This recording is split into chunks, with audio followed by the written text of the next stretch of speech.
Welcome to today's webinar. My name is Aneta Buchert. I'm a Senior Director at the Global Institute of Credit Professionals. And my guest today is Winnie Caesar, the Global Head of Strategy at CreditSights. Welcome, Winnie. Thank you. Thank you for having me. So today's webinar will have two parts. First part, I will ask you some questions about the outlook, and second part, we will open it up to the audience. So if you have any questions about the outlook or any other questions to Winnie, please do submit them, and we will answer them at the end of the session. So Winnie, let me start by looking at the key themes that you predict will be shaping and impacting the credit markets in 2024. And once we look at those themes, have any of them started to materialize as we close out January? Sure. So I think that one of the first things we have to consider for 2024 is the geopolitical side of things, with headlines, political noise, elections making a lot of investors wonder kind of what is going to happen over the course of. This is especially true after the results of the New Hampshire primary in the US yesterday that basically gave kind of Donald Trump the expected Republican nomination, although it is a long way between now and the conventions later on in the year, and a lot can happen on the US political front. And then outside the US, you do have elections in many, many countries. And at the same time, we still have conflicts in Russia and Ukraine, with Israel and Hamas, with what's going on in the Red Sea now, also, China, Taiwan, and the US relationship.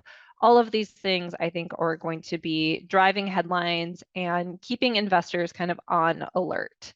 Now, a little bit more actionable is the central bank side of thing, and central banks are still in the driver's seat as it relates to market expectations and the direction of treasury rates and sovereign yields over the course of the year. We're heading into a pretty busy couple of weeks with central bank meetings, and our expectation is that there's going to be a little bit of a backtrack from some of the dovish messaging that we saw in December, especially from the Fed. And so that we think that that is definitely going to be a near-term market driver and catalyst. And really the trajectory for central bank policy over the course of the year is going to be quite determinative in the credit markets. More specific to the credit markets, we expect that the new issue markets are going to be pretty busy, at least compared to last year. In 2022, we are expecting year-on-year increases across US investment grade, Euro investment grade, US and Euro high yield, and then kind of flattish issuance in the leverage loan market with the risk to the upside. We've already seen this start to materialize. January has been a very busy month across the board, and we expect that is likely to persist at least into the near term. It could be that things slow down in the summer months, especially as we head into the US election. But overall, we do think that the primary markets are going to be quite busy. Indeed, and thank you. And January has been quite a spectacular month in both US and in Europe. What have been the drivers for this activity? Well, I mean, a lot of it just comes to the supply and demand balance. We saw a nice rotation back into fixed income in December. This was coincident with that Fed messaging pivot and yields falling quite significantly. And so we do think that issuers were kind of primed and ready to go in January. January is seasonally a very strong month for issuance historically. It makes a lot of sense as investors are re-racking and trying to figure out how we're going to make our money for the year. And so you had a bit of a perfect storm with borrowing costs going materially lower in a very short period of time, plus that seasonal technical, plus the cash on the sidelines had really built up. And that demand for fixed income seemed to be quite robust to start the year. Thank you. And any particular surprises so far this year? Anything that you have not expected that's materialized in terms of market performance or any other key themes? I mean, I think that the biggest surprise is how strong things have been, especially in November and December. When we think back to when we put out our preliminary 2024 outlook, which was actually in early October, and I'm so glad we got it out early this year because November and December performance really made up a lot of our expectations for full year 2024. So I'm glad we got ahead of that. And when we were putting out our outlook back in October, we had a fairly dovish path priced in for the Fed, expected Treasury yields to get back to that 4% area by year end 2023. And investors really thought that we were a little bit off at that point. It was a very contrarian view. And then how quickly things actually got to our year end 2024 targets, how quickly the market started pricing in very aggressive easing by central banks has been quite a surprise. And I think it's interesting also that we're seeing equity markets performing so strongly, even with some of the more recent rates volatility that we've seen. And this would kind of lead into our next big surprise is that the consensus has gone from expecting this kind of higher for longer path for rates to one that has fairly aggressive easing priced in. And the switch has been flipped very quickly. You know, we had been quite dovish and were well below the market, and then the market repriced even below us. And that to us is a very surprising move, especially as economic data have held in kind of well at the headline level. Now, this week we will receive some more key indicators, US GDP, some PMI information actually coming out in the next few minutes. But it is interesting to see how we have repriced to this very Goldilocks type scenario where economic data remains strong, but central banks are able to ease quite aggressively. And then lastly, for credit, you know, the robustness of the primary activity for the lower rated issuers, I think is a little bit of a surprise. We've seen triple Cs come back to the high yield market, which is a big change from the past couple of years. Now, part of it in 2022 and 2023 was that there were very limited near-term needs for triple C issuers to come to market. Most of those kind of going concern triple Cs had extended out maturity walls. They didn't have the pressing refinancing activity, but issuers have really come out of the gate pretty hot. And we're seeing very steady demand, even down in quality. And that actually sets up the credit markets for a pretty virtuous cycle in which you have this strong technical resulting in improved fundamentals because there's better access to capital, lower borrowing costs, and that just helps keep things afloat for a little while longer.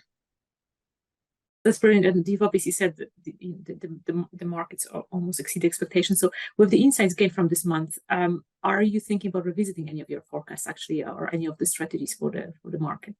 Yeah, so we actually took more of a tactically cautious view on the US markets, especially. We had started the year overweight, both US investment grade and high yield, more neutral on US leveraged loans.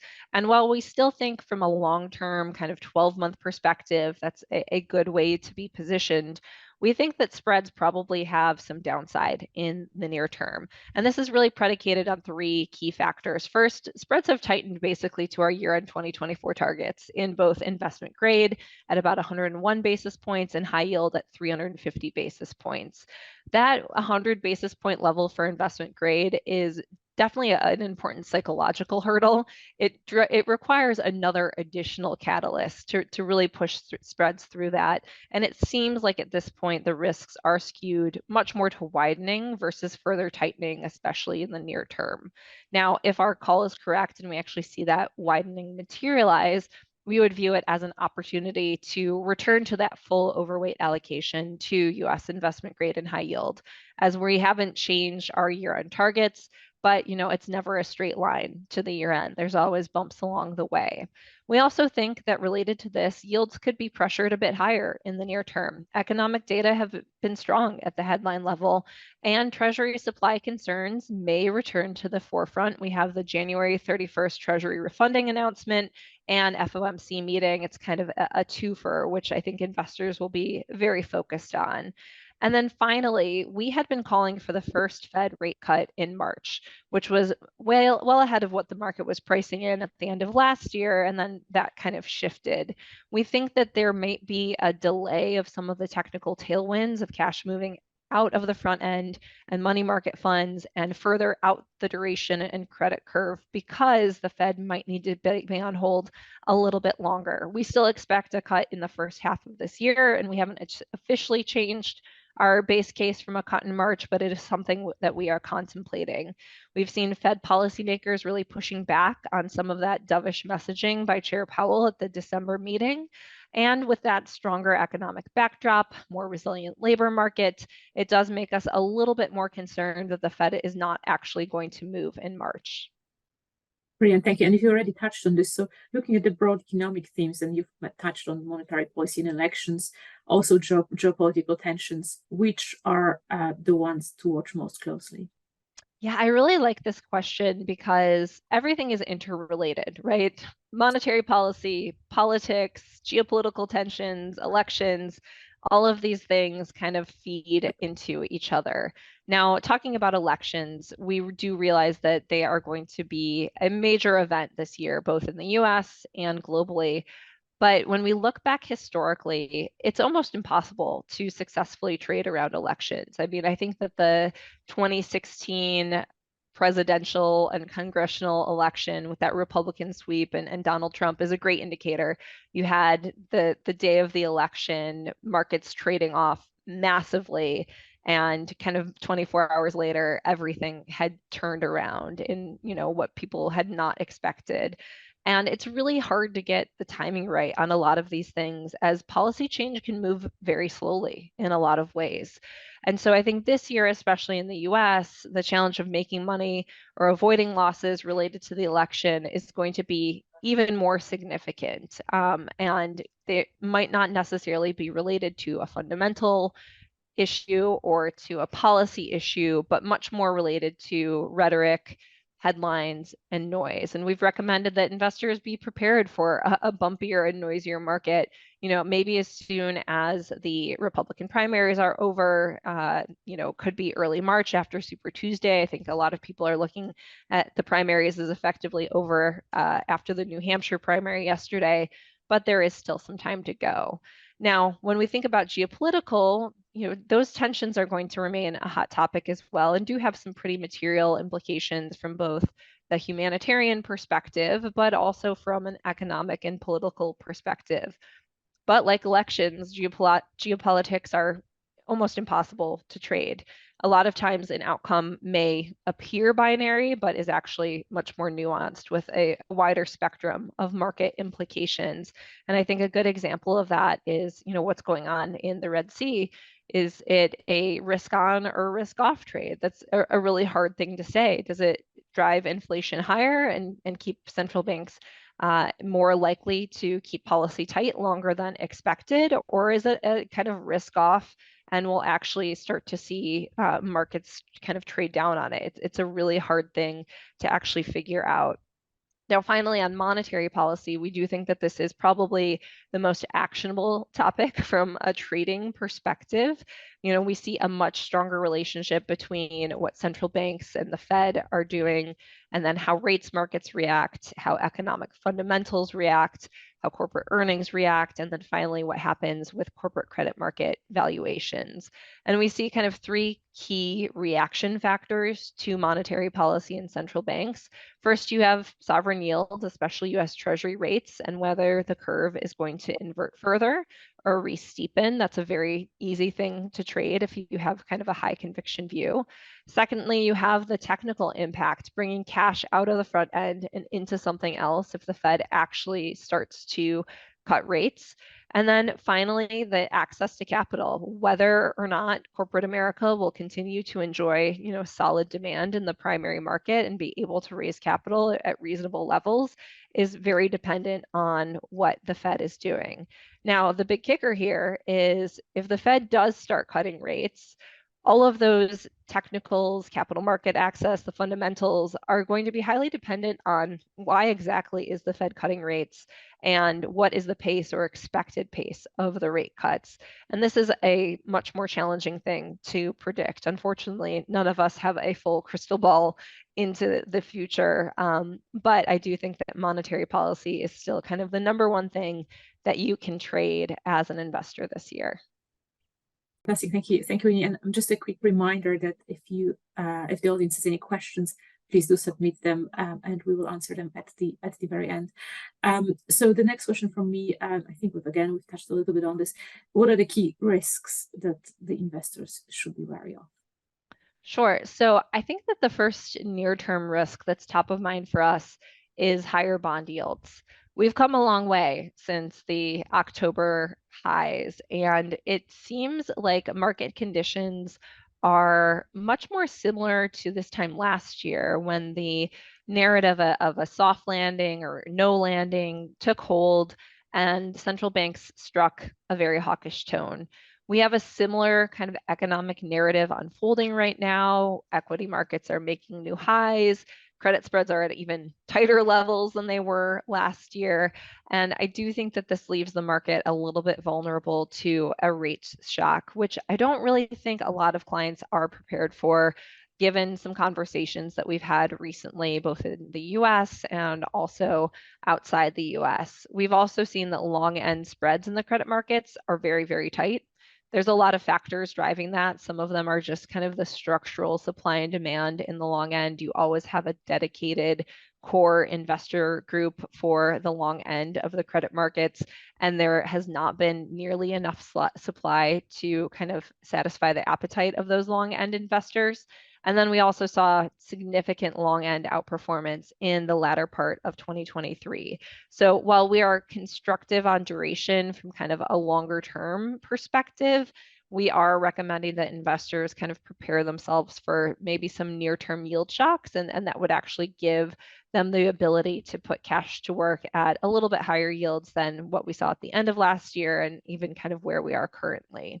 Now, we also think that the idiosyncratic risks, which was a theme for 2023, will continue to be a theme in 2024. We really saw a lot of this in the high yield markets, both in the US and Europe, as defaults have started to rise, not at an aggressive pace and probably at a pace much lower than a lot of people were expecting, say, midway through 2022.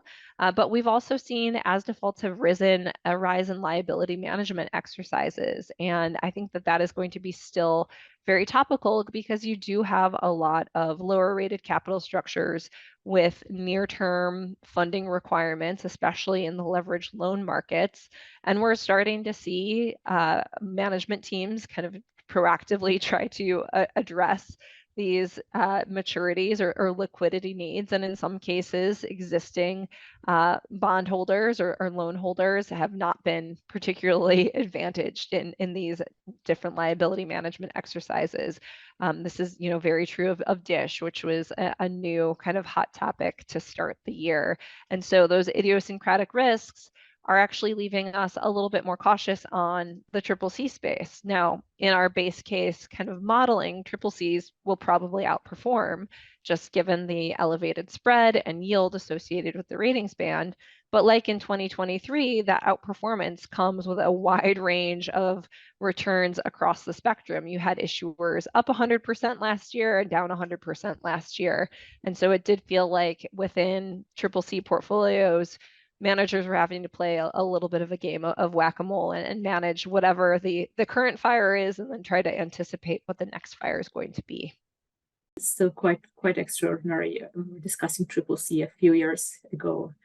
That would have been almost impossible. So another question from me, are there any particular industries or sectors that stand out either because they are showing more resilience or indeed more vulnerability? So I want to start with the more resilient. And I think that probably the most important of the more resilient is probably the banking sector. Our banks team at CreditSights has done a tremendous job navigating the past 12 months with everything that happened with regional banks in March of last year, and really having very high conviction views on AT1s in Europe, on regional banks in the US, and also on consumer lenders. And the message here is that we still have a very positive view on US banks and also European banks. We have positive calls on the GSIBs, on regionals, consumer lenders, AT1s, banking senior in the Euro market. And our banking team in general still likes taking spread and risk in the bank space. And when we look at bank valuations relative to corporates, they are still fairly attractive, even though everything is kind of universally tight across the board at this point. Most of the outperform recommendations that we have in the banking space are actually generally down in quality in some of the wider trading GSIBs. And then the underperform recommendations are much more due to valuations being too tight. And a lot of this just has to do with the fundamental picture for banks. It's still good. Banks are still making money. Now there has been some concern around the more technical supply overhang to start the year, but we've seen banks come to market in very large size right after earnings at very tight or non-existent new issue concessions, and that has helped to alleviate that concern. And in general, on the fundamental picture for banks, we're expecting a continued normalization of fundamentals. We have seen kind of the impact of some loan portfolios deteriorating, some rises in delinquencies, but that's more of a reaction function to just kind of the economic cycle, and it's all coming off of very low base levels, which makes us feel pretty confident that the banking system is still on a healthy footing.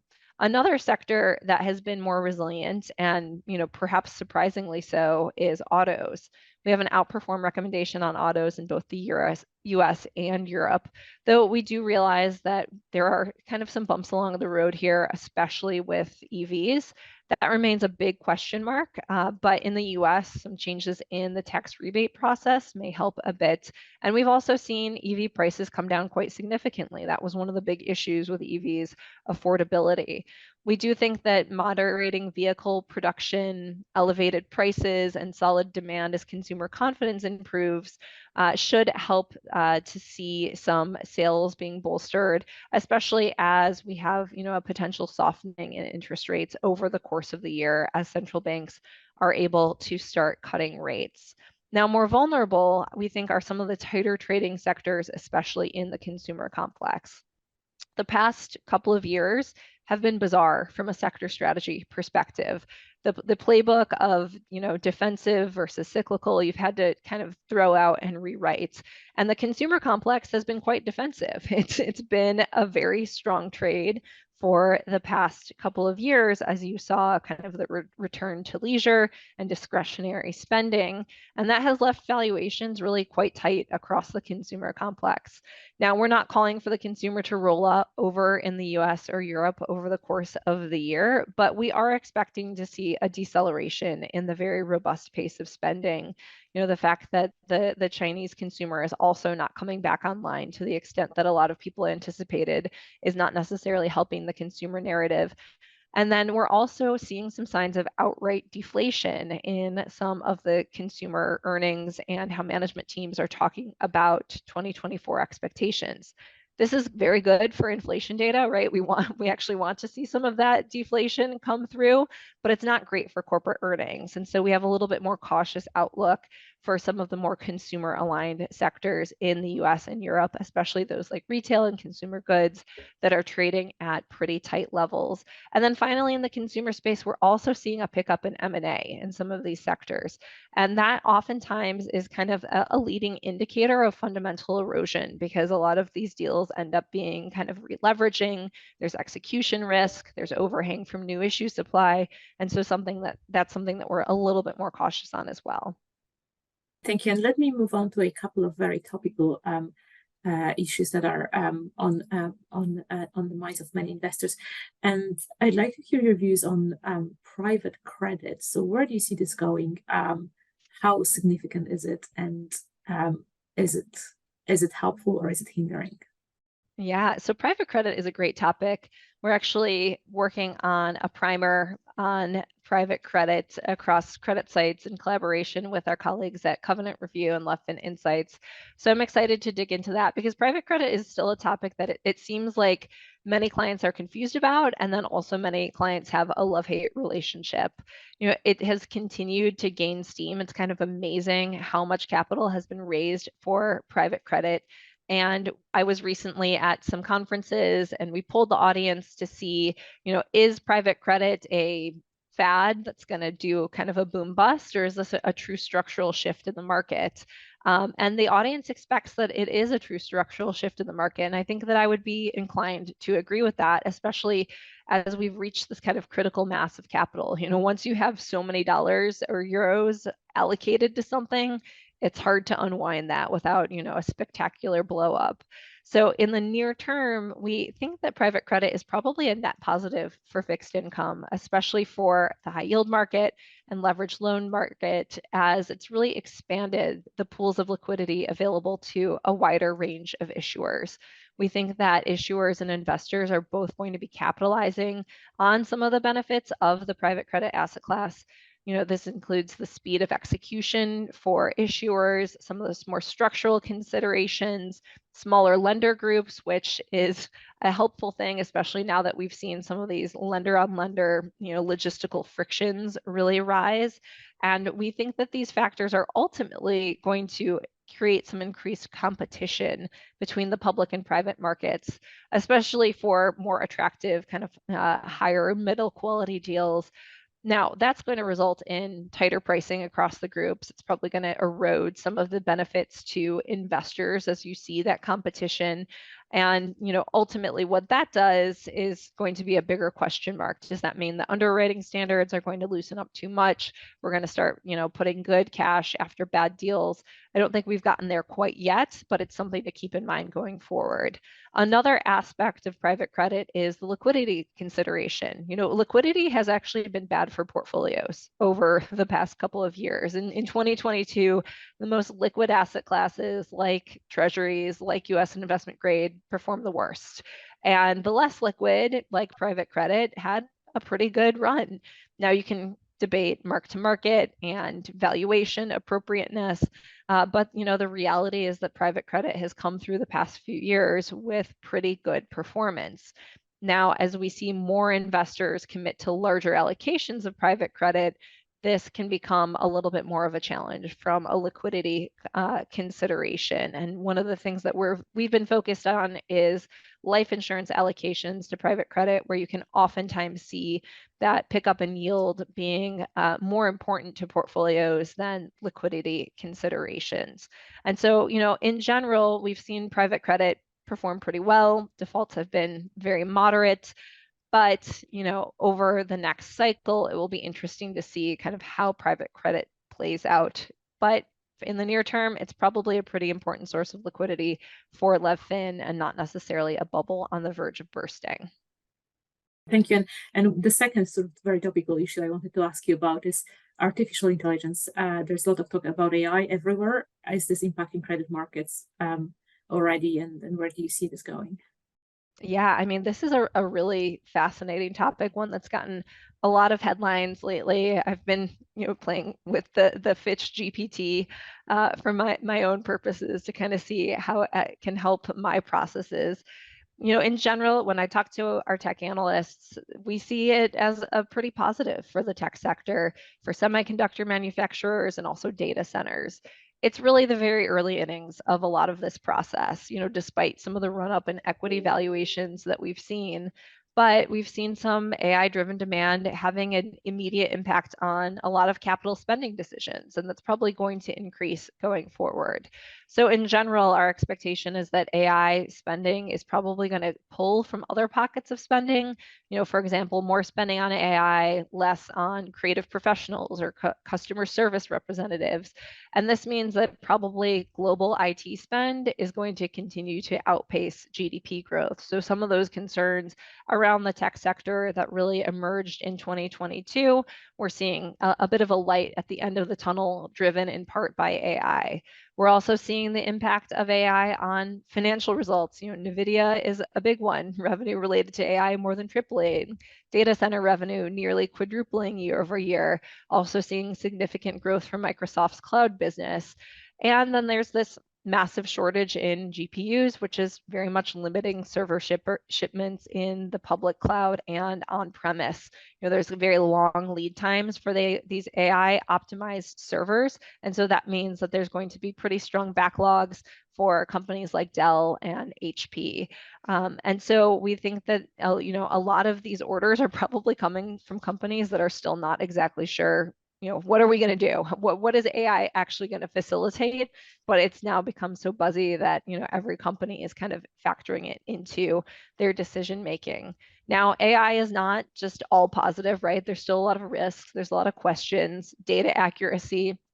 My colleague Zach and I were actually feeding some things into some AI, GPT, and we were like, is that actually right? And so there always is kind of that risk. There's some misleading content issues, copyright issues. What does it do to jobs? But in general, these types of technological transformations oftentimes create more jobs than people ever anticipate. And so, still in the early innings, seeing some impact of AI in actual results, but still a lot of questions here as well. Winnie, so I have one last question for you. If there are any questions from the audience, please put them in the Q&A section, and we will answer them shortly. So Winnie, last question from me. What are the key takeaways you would like the audience to remember about the credit market outlook for the coming year? Okay, so the first here is don't expect a straight line to spread targets or, what things will look like on December 31st. Even in some of the most low volatility, we had a long period of low volatility after the GFC and after the taper tantrum in 2013. You still have bumps along the road, and we don't think that this year is going to be any different, which is why we have a more short-term cautious view. Now, the second thing to keep in mind, and that is related to that, is when that volatility emerges, you want to be ready to buy when everyone else is scared. Even though spreads are objectively tight in the credit markets, when you look at the yield dynamic, it's still quite attractive. And that's especially true when you remember the cash on the sidelines. We had over $1 trillion come into US money market funds last year alone. So that power of cash on the sidelines to kind of support the fixed income asset classes and markets as a whole, I think is going to be really important, and you want to be a bit ahead of that. And the last thing is you'll never be able to time things perfectly. You want to play for that 20 to 80% range. Liquidity at the wings, at the peak tights and peak wides, is generally scarce, and so you want to be fairly proactive and nimble in your portfolios for the year. Thank you so much. So let's now move to the questions from the audience. I see we have some coming already. First question, could you comment, please, on current developments and ESG and their impact on credit? This is a really interesting question because ESG was the topic du jour in 2021. Everyone was asking about ESG. Everyone was layering in ESG considerations in their investment process. And it feels a little bit like ESG has not necessarily gone away entirely, but investors have had other things that they've been trying to manage through. And also just the thinking around ESG, I think, has become a little bit more creative and dynamic and not necessarily set within these very, fixed and finite parameters, which I actually see as kind of a positive. I think that, ESG should always be a factor in consideration in good fundamental credit analysis, and it probably historically has always been a factor in good fundamental credit analysis. It just got, more of kind of a marketing rebrand. I think there's also a big difference between what's going on in the US on ESG and in Europe on ESG. Within the European markets, ESG is a little bit better defined by regulators in terms of portfolio parameters, whereas the US, it still feels a little bit more like a moving target or perhaps a bit of a check the box. So I think in the near term, ESG, especially the E component, is going to be important. But I think it's going to continue to evolve in terms of how portfolios, define what those environmental KPIs are, how they hold themselves accountable, how management teams hold themselves accountable to these things. And I would expect, and this might sound a bit cynical, that ESG is probably going to come to the forefront again when the markets calm down a little bit more, when it's a little bit more front and center in portfolios rather than, interest rate risk and geopolitical risk really driving the boat. I probably agree with this. It's there's a lot of other topics that can be much more significant market drivers. So what about it's another question. What do you think about credit quality risks related in the Middle East? Yeah, I mean, this is a really hard one to navigate, and I would actually probably defer to our EM sovereign strategist, Regis Chatelier, who has covered a number of the issuers within the Middle East. In general, when we kind of take a step back and think about, what is going on in the Middle East, this is very much one of those topics that at the surface level can appear a bit binary in the outcome, but actually there's this much more wide range of potential impacts and roll down effects. I think that the first thing that we're really concerned about in the Middle East is kind of how broad does the conflict extend? It feels like on a daily basis, things are getting more and more amplified, which is not a great thing to see, both from a humanitarian and a market perspective.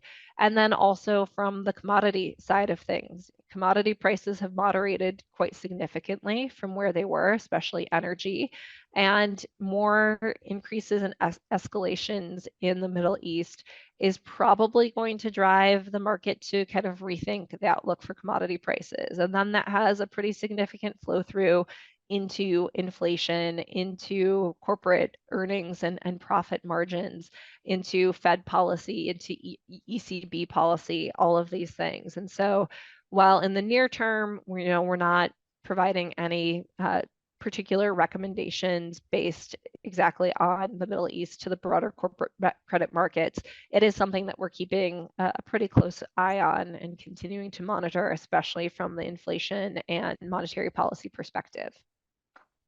The next question, this time about the US. So, hi, I would like to ask if there are good signs of investing in USA.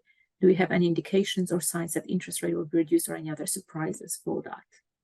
Yeah, this is a tricky one because if you look at the headline economic data, it would probably indicate to you that we're not going to see interest rate reductions to the extent that the market had been pricing in. I'm looking now, we just had S&P PMIs reported. They all have beat expectations. In fact, with manufacturing PMI above 50, in expansionary territory for the first time in quite some time. You had the December jobs report come in much hotter than expected. December CPI beat to the upside a little bit. But I think that this is kind of the time in an economic and a policy cycle where it's much more difficult to get things correct because the data at the headline level might not be a great indicator of what's going on at a more kind of fragmented level. And I'll take the jobs report as an example of this. When we look at the 2023 US jobs trends, they were good. We saw job ads all months, unemployment rate stayed very low. But when we look at the composition, the breadth of the ads of jobs, it was very narrow. It was effectively all healthcare, leisure and hospitality, and then also state and local governments.